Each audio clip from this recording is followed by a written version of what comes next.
Hello guys, welcome to a new video. Today I will be starting a new sketchbook with you guys. I bought this Ohuhu Mixed Media Sketchbook to try out.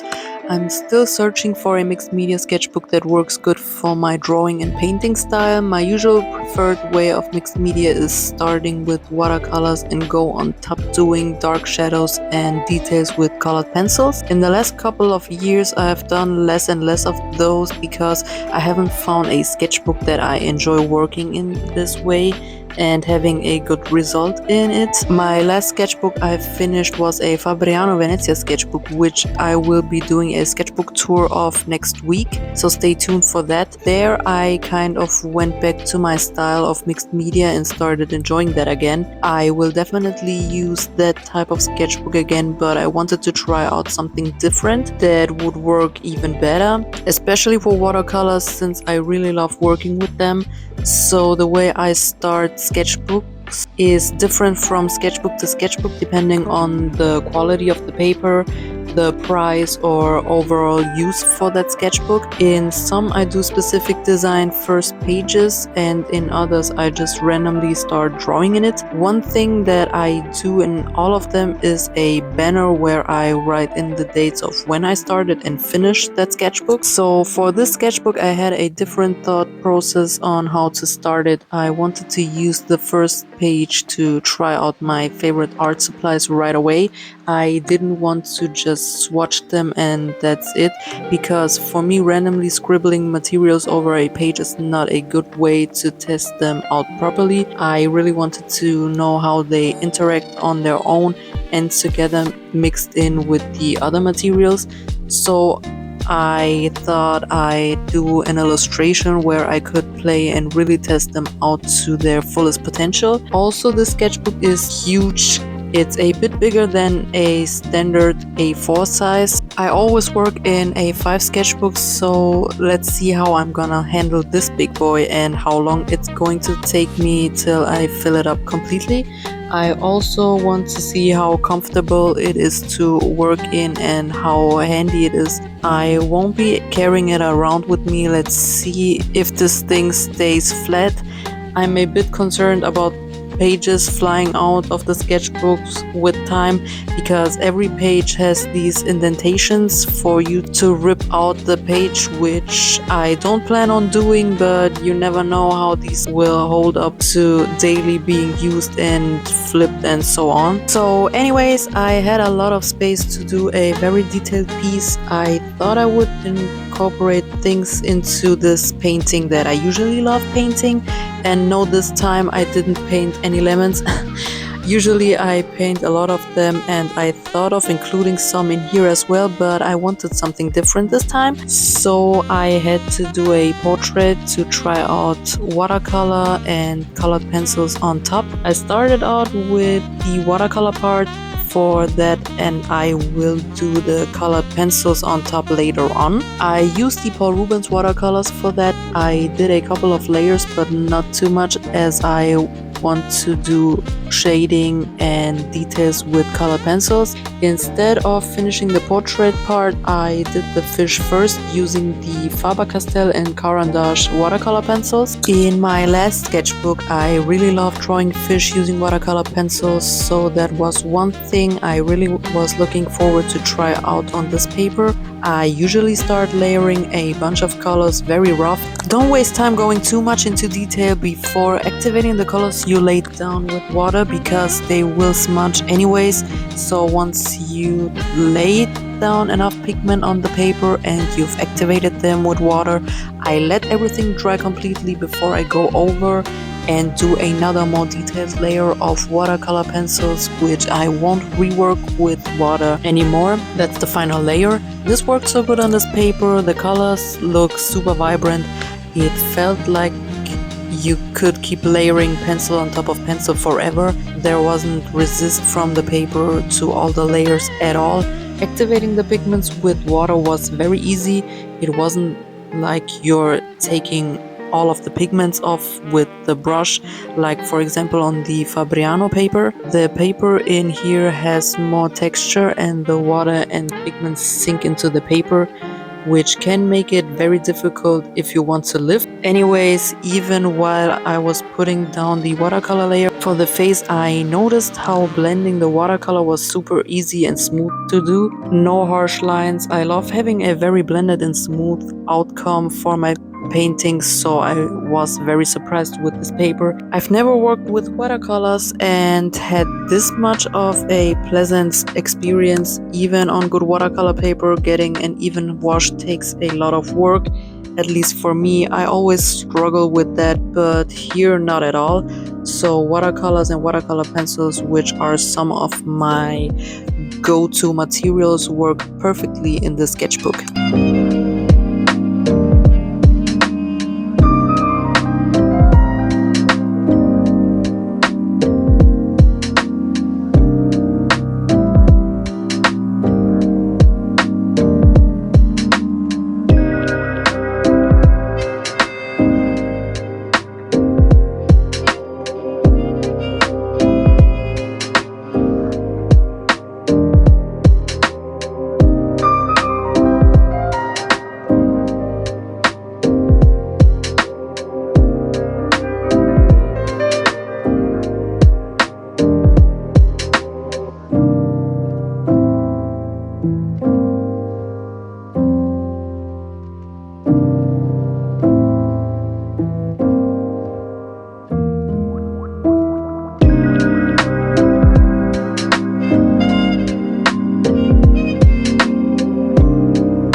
So the next art supply I wanted to try out on this paper were my Kuretake Gensai Tenbi watercolors, which aren't normal watercolors.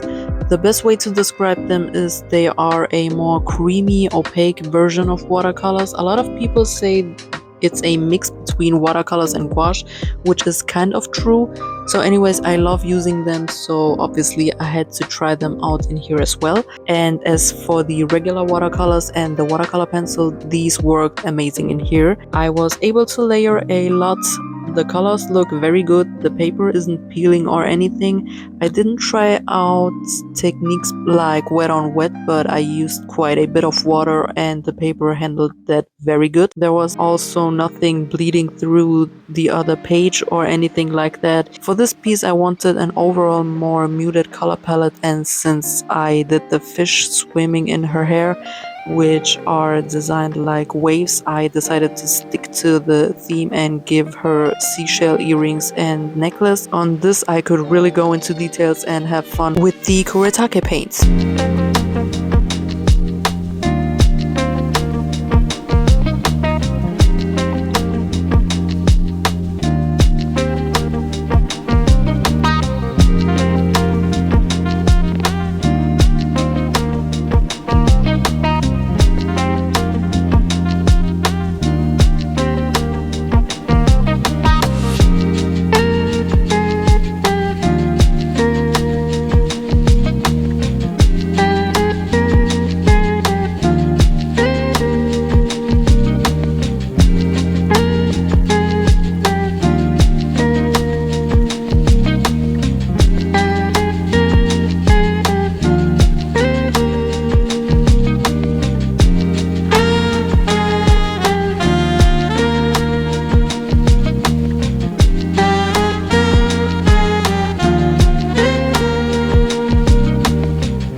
So now it's time for colored pencils. I mostly use the Caran d'Ache Luminance pencils, but I also used a couple of polychromos and Derwent pencils. I usually go for polychromos, but since I did my Halloween painting, which I also have a video here on my channel, I decided to use the luminance pencils more, and I have to say I love how they worked here on this paper and the other pencils as well. The pencils don't leave a lot of texture even though the paper isn't super smooth, and that is something I really love. Blending and layering was super easy to do. As for the watercolor pencils, with these I could keep layering in forever as well.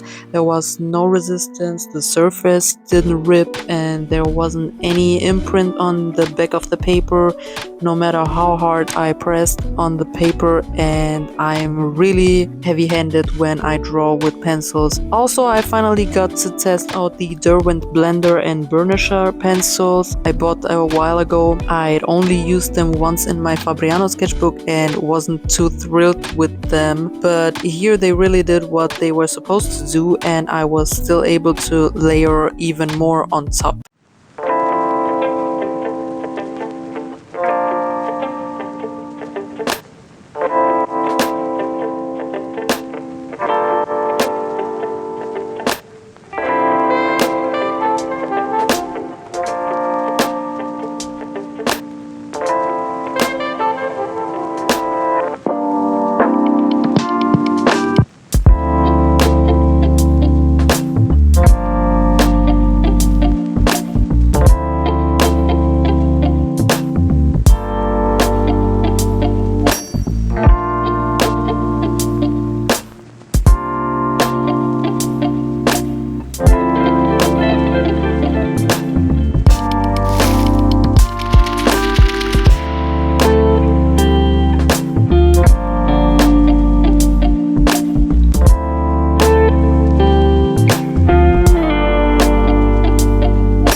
For the hair part, I went back to the Kuretake paint because I had the perfect shades of blue I needed, and I was too lazy to mix colors, so I went with a light blue for the base, and once the layer was completely dry, I did some darker chunks of hair here and there in two different shades of darker blue. Again, getting even washes of watercolors was super easy to achieve here, and I couldn't be happier about that.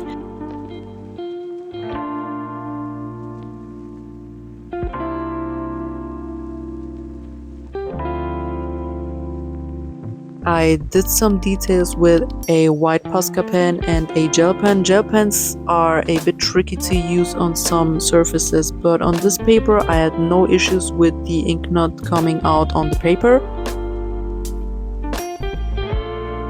For the banner, I wanted to use markers and ink, which are two mediums that I also enjoy using and that I have to further test out on this paper, but I didn't know how to include those into the illustration. Anyways, I love how this drawing came out, and working on that paper was a very pleasant experience. And now that I finally started the sketchbook, I'm obsessed with it and I can't wait to fill it up. So anyways, thank you for watching, have a nice day, and see you in my next video. Bye bye guys.